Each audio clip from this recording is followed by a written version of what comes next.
اهلا وسهلا بكم اصدقاء في يوم جديد وتحدي جديد، وهو تحدي الرسم باسلوب الوان لاين ارت او الخط الواحد. والاسلوب دوت اللي احنا بنبدا الرسم فيه من غير ما نشيل ايدينا من القلم، او المهم يعني ان الرسمه في النهايه بتبان كانها خط واحد متصل. بدايه الرسمه هي بدايه الخط، والنهايه بتاعه الرسمه هي النهايه بتاعه الخط. والرسمه بتاعه النهارده او موضوع الرسمه بتاعه النهارده هو مدينه او سيتي. كل شخص يختار المدينة اللي هو حابب ان هو يرسمها. هنرسم وان لاين ارت بيعبر عن المدينة ديت. بنختار مثلا معلم مشهور المدينة دي معروفة بيه، بنرسم جنبه بعض المباني. فبما ان انا من القاهرة وعايشة طول عمري في القاهرة، فاخترت طبعا ان السيتي او المدينة اللي انا ارسمها تكون القاهرة. ومن اكتر الحاجات اللي بتميز القاهرة هي البرج دوت، برج القاهرة. فحملت الصورة دي من على موقع بيكسلز، وحملت كمان الصورة دي برضو من على موقع بيكسلز كذلك. كتبت في موقع بيكسلز في السيرش كايرو تاور عشان تطلع لي الصورة بتاعة البرج ديت، وكتبت برضو كايرو بيلدينجز او مباني يعني القاهرة عشان تطلع لي بعض الصور من المباني. لو المدينة بتاعتكم مثلا كتبتوا اسم المدينة وجنبها كلمة بيلدينجز ومفيش اي مباني ظهرت، فتقدروا تستعينوا باي صورة فيها بيلدينجز او مباني. المباني دي بس احنا هنستخدمها عشان نعمل كده اشكال زي مستطيلات تعبر عن المباني دي. وقبل بقى ما نبدأ في الرسمة بتاعت النهاردة، حابة اقول لكم ان كل الصور واكواد الالوان اللي انا بستخدمها هتلاقوها موجودة في الرابط تحت في صندوق الوصف. سواء الصور تقدروا تحملوها من هناك، او اكواد الالوان لو عايزين تستخدموا نفس الباليتات ونفس الالوان اللي انا بستخدمها. ودلوقتي بقى يلا بينا نبتدي. طبعا اول حاجة هعملها ان انا هفتح برنامج ادوبي الستريتور بالشكل ده، وهفتح الفولدر بتاعي كده، وهاخد الصورة بتاعت برج القاهرة. المرة دي بقى احنا بنستخدم صورتين. هاجي هنا كده وهرمي الصورة بتاعتي بالشكل دوت. وكالعادة الصورة حجمها كبير عشان الكواليتي بتاعها عالي وحجمها نفسه كبير. هصغر الصورة بتاعتي كده على قد ما اقدر، وهجيبها وهحطها هنا في النص. هنا في اللاير وان ديت هغير اسمها وهسميها references مثلا، او الحاجات المرجعية اللي انا برجع لها، او تقدروا تسموها اي حاجة انتوا عايزينها. بعد كده هعمل من هنا كده نيو لاير وهسميها outlines. انا حابة ان الصورة بتاعتي تكون عبارة عن ان برج القاهرة كده في النص، وهنا كده يكون في هنا مباني بالشكل ده، وهنا كده يكون في مباني بالشكل ده. فهعمل لوك لللاير ديت، وهقرب كده شوية من برج القاهرة بتاعي دوت. هبدأ الرسمة دي من النص، يعني هبدأها من النص وبعدين هكمل الحاجات اللي على اليمين وهكمل حاجات على الشمال. ده مفروض وان لاين ارت، بس بما ان احنا بنعمله ديجيتالي او بشكل رقمي فعادي جدا لنا مطلق الحرية ان احنا نتحايل يعني على الموقف ونرسم زي ما احنا عايزين، ونرفع ايدينا من على القلم او من على الماوس عادي خالص زي ما احنا عايزين.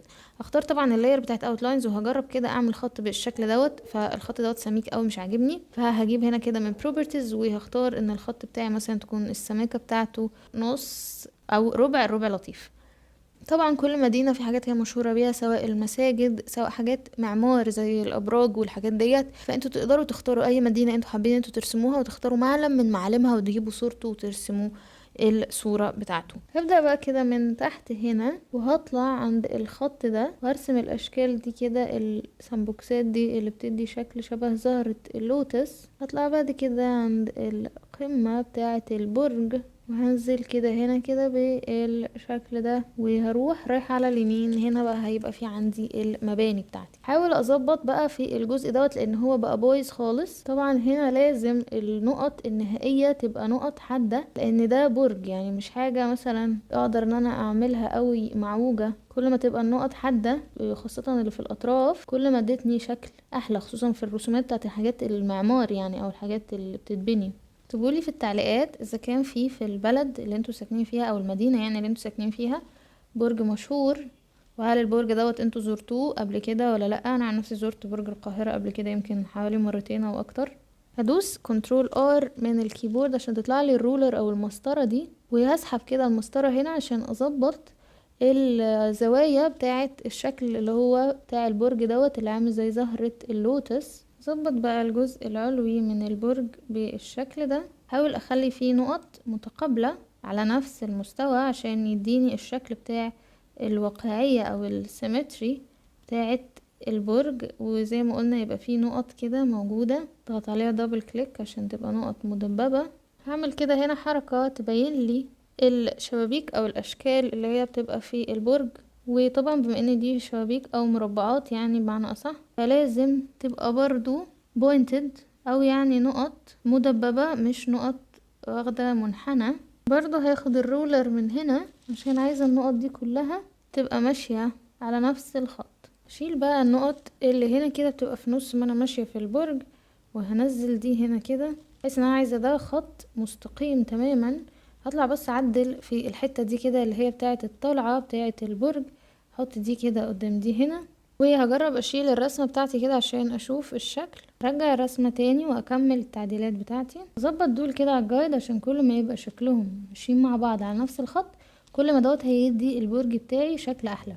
هخلي الستروك بتاعي هنا كده 0.15 مثلا، وهخلي بقى الخطوط دي كده تبقى داخلة في بعضها بحيث ان الرسمة بتاعتي ما تبقاش كلها كده خطوط متداخلة، لا انا عايزة اي خط ممكن يجي على الخط اللي جنبه اجيبه. هاجي على لايرز واشيل الصورة بتاعتي كده بالشكل ده، وهمسح الجايدز دول. مشكلة عندي هنا في الاشكال اللي عاملة زي زهرة اللوتس ديت ان هما متداخلين بزيادة قوي، فهقعد اظبطهم بالشكل ده. بعد كده الحاجة التانية اللي بتميز برج القاهرة هي السامبوكسات او الاكسات اللي هنا، فبرضو هاخد الاداة ديت بقى اللي هي البين تول، وهاجي هنا كده وابدأ ارسم زي كده خطوط مايلة. قللت الاوباسيتي بتاعت الصورة بتاعتي شوية وبعدين هرجع اعمل لها لوك تاني، وهكمل بقى خطوط هنا بالشكل دوت في البرج بتاعي.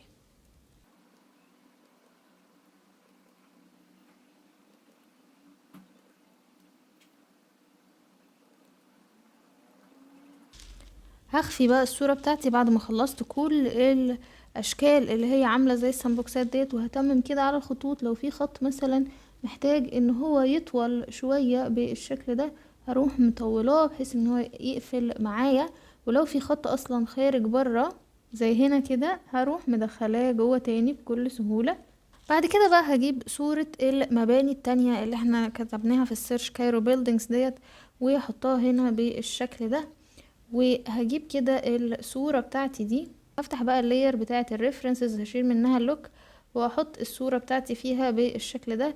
هشغل الاي وهشيل الصورة بتاعت برج القاهرة، هصغر الصورة كده بحيث ان دي هتكون الصورة اللي انا هرسم منها مباني لو انا مفيش في بالي مباني معينة. يعني لو مش عارفة ارسم مستطيلات مثلا كده تعبر عن المباني باطوال مختلفة، فهصغر الصورة دي كده وهاخد فكرة المباني منها. ممكن برضو حاجة تانية اعملها ان انا ابين الصورة بتاعت برج القاهرة. زي ما انتم شايفين في مباني هنا كده عندي على الشمال، دي ممكن استخدمها، وفي مباني هنا اللي هي في الصورة الجديدة دي ممكن استخدمها املى بيها الفراغ اللي على اليمين. فاللي انا هعمله ان انا هقرب كده بالشكل ده، وهاخد البروش تول وهجيب هنا كده البروبرتيز واختار البروش تول تاني، وهختار ان الرسمة عندي مثلا تكون ربع. شوف اصلا الستروك الاصلي اللي انا كنت برسم بيه كان 0.15، فهاجي ده برضو هخليه كده هنا 1.5 وده اللي هرسم بيه. طيب هاخد بقى البروش تول بتاعتي وحابة ان انا اطلع من اول هنا. ادي اهو انا شايفة مبنى، وادي مبنى تاني، وادي مبنى تالت. خلي بقى الخطوط بتاعتي كده كلها تبقى شارب عشان دي مباني، وهمسح اي نقط في النص بتخلي الحاجات بتاعتي كده منحنية. ممكن بالدايركت سيلكشن تول دي احدد النقطة اللي انا عايزاها وامشي كده بالاسهم لحد ما النقطة دي تظبط معايا. هعلم كده على الجزء ده ومثلا اطول المبنى ده كده بالشكل ده، اعلم كده على النقطتين دول، اخلي المبنى ده طويل كده بالمنظر ده.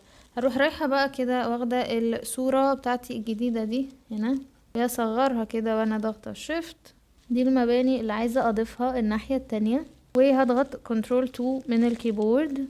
جيب بقى احسن البين تول ديت، اضغط على اخر نقطة انا كنت واقفة عندها وهعمل مبنى بالشكل ده. ممكن ارسم وانا ضغطة شيفت لو حابة ان الحاجات تبقى خطوط يعني مستقيمة من الاول.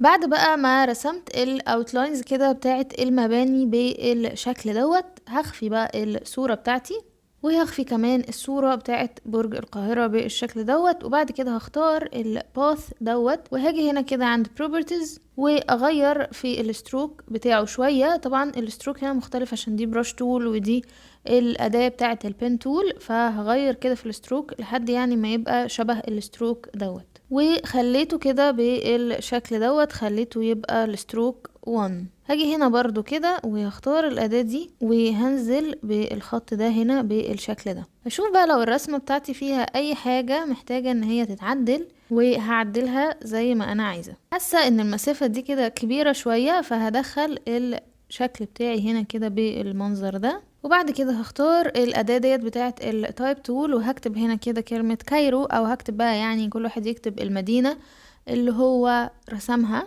وهظبط الحجم بتاعها كده بالشكل دوت. وهختار لها خط من هنا كده يكون شبه الخطوط اليدوية او الخطوط اللي بتتكتب بالايد، عشان يبقى متناسق مع الرسمة بتاعتي. وبكده دي بقت الرسمة اللي موجودة عندي. مش حابة المرة دي ان انا الونها، حابة ان الرسمة تفضل كده ابيض واسود، حاسة ان دوت مديها جمال كده من نوع خاص. والخطوة الاضافية اللي حابة اعملها معاكم النهاردة هي ازاي بعمل موك اب او الصورة اللي بتظهر قدامكم بالشكل دوت. طبعا اول حاجة هعملها ان انا هضغط من هنا كده اكسبورت، وهضغط اكسبورت از، واختار ان الصورة بتاعتي اعملها اكسبورت ببي ان جي، وعشان عايزاها تبقى بخلفية شفافة. طبعا اقدر اختار اي صيغة تانية، لكن دوت اللي انا حباه عشان الموك اب. وهضغط اكسبورت بالشكل ده. وبعد كده هقفل ادوبي الستريتور عادي خالص. وقبل ما نبدأ في ازاي نعمل موك اب، عايزة اقول لكم ان في فيديو كامل ازاي بنعمل موك اب هنا على القناة، وكمان في البوست دوت على المدونة في كل المواقع اللي تقدروا ان انتوا تحملوا منها موك ابس بشكل مجاني. الموك اب دوت انا محملاه كده عندي على الجهاز، بينزل طبعا بشكل مضغوط، ولما بفك الضغط بيطلع لنا الفايلز ديت. لما بتطلع لنا الفايلز ديت دوت الفايل بصيغة فوتوشوب او بيفتح ببرنامج الفوتوشوب، هنضغط عليه دبل كليك كده بالشكل دوت، ونستنى الفايل بتاعنا لما يفتح. الفايل بتاعي فتح بالشكل دوت. مش لازم اكون خبيره في فوتوشوب او عارفه اي حاجه فيه، كل اللي عليا اعمله ان انا اجي هنا كده على اليمين وادور على القائمه بتاعه لايرز، وادور بقى في اللايرز او الطبقات ديت على لاير كده منهم او element منهم بيكون جنبه العلامه دي. ساعات بيكون مكتوب يور ديزاين هير، ساعات بيكون مكتوب اديت هير، الكلام هنا بيختلف. لكن اللي فارق معايا ان يكون عندي مربع كده بالشكل دوت او مستطيل بالشكل دوت، وعليه الرمز الصغير دوت. بعمل ايه؟ بضغط عليه دبل كليك. لما بضغط عليه دبل كليك بيفتح لي ويندو جديده كده في الفوتوشوب. كل اللي عليا اعمله بقى ان انا افتح الفولدر بتاعي، واخد الصوره بتاعتي اللي انا لسه محملاها من شويه بصيغه بي ان جي وترانسبيرنت باك جراوند، واسحبها كده بالشكل دوت وهرميها هنا.